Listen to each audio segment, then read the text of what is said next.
Members of Parliament and distinguished guests, I'm Justin Cohen, news editor of the Jewish News, and it's a tremendous honour to welcome you here to the launch of our online interfaith channel in partnership with the Pears Foundation.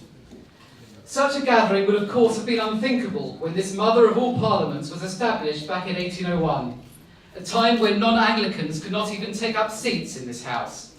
But today, 156 years after Lionel de Rothschild became the first Jewish MP, politicians of all faiths and none serve as lawmakers and equals in the heart of a city that's one of the most diverse on earth. And so it's a particular pleasure to be here during Interfaith Week, and for this event to be jointly hosted by Conservative, Labour and Liberal Democrat politicians, spanning 3 of the world's major faiths. Huge thanks to Mike Freer, Lord Levy and Lord Virgie. Lord Virgie unfortunately can't be with us today, and the Secretary of State as well is in Rochester, as you may expect, so he sends his apologies. Of the hundreds of events I've covered for the paper over the years, perhaps the one that's left the biggest impact was attending the annual pilgrimage at the ancient Greba synagogue on the Tunisian island of Jerba.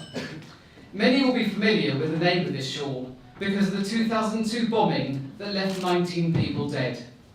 But what I witnessed was far less well known. Jews from near and far parading through the streets of a predominantly Muslim country with a Torah scroll proudly held aloft. I'll always remember seeing Muslim locals, men, women and children, hanging out of windows and doors to catch a glimpse of the spectacle and waving enthusiastically at participants. Few would disagree when Prince Charles said recently that we are yet to fully realise the potential of faiths working together. But inspiring stories of coexistence, cooperation and indeed friendship exist in that part of the world, and they certainly exist here too. When Bradford's last synagogue faced urgent repair bills recently that couldn't be met by the community's dwindling membership, it was the secretary of the local mosque and other Muslim neighbours that sprung into action. When the Al Rama Islamic Centre was destroyed in a suspected arson attack in Muswell Hill last year, it was the area's Jews that came to their aid. But there are so many other examples of communities coming together to benefit society. Yet many have the false impression that people of different faiths are at constant loggerheads. The facts tell a completely different story. Whether it's religious slaughter, circumcision, countering racism or faith schools, those people fail to realise or willfully ignore the fact that there's so much more that unites us than divides us. This new channel will shine a year-round light on the many, many examples of faiths working together day in and day out. Collaborations that benefit wider society, joint initiatives to defend our religious practices, and projects that simply unite people who may otherwise have never met. It will be a platform for the headline-grabbing stories, but also for those that wouldn't normally gain column inches. But at the same time, it won't whitewash the realities on the ground or ignore the many challenges facing the interfaith world.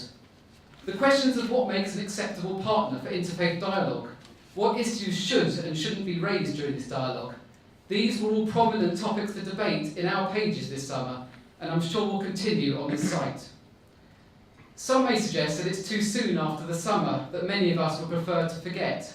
A summer when we reported on the heart-wrenching events in the Middle East and found ourselves on the front line of yet another battle as the conflict spilled onto the streets of the UK. The unimaginable atrocity at the Hanof synagogue on Tuesday was a painful reminder of the threats Israelis continue to face and the devastating impact events there can have on families here. But perhaps this makes it all the more urgent to talk, not to everyone and anyone, but to get to know each other as people. Whether or not that talk should extend to matters beyond these shores, whether there is anything to be gained from doing so, is another matter that will no doubt be discussed. What is not up for debate is that the lack of contact between and knowledge about people leaves room for misconceptions to take hold.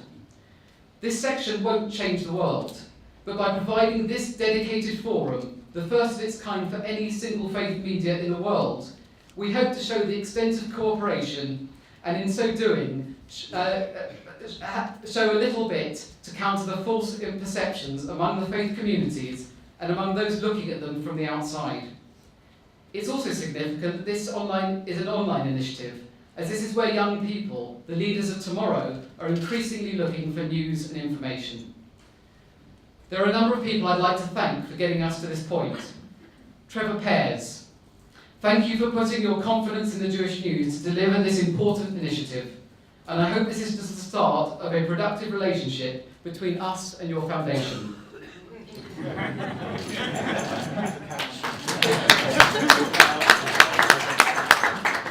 Thanks also to Shoshana Boyd-Kelfland and also to the team at the Department for Communities and Local Government, who have shown such enthusiasm for this initiative from the moment it was first touted. Particularly Hilary Patel, who deserves a week off to recover from my incessant barrage of emails at all times of the day and night.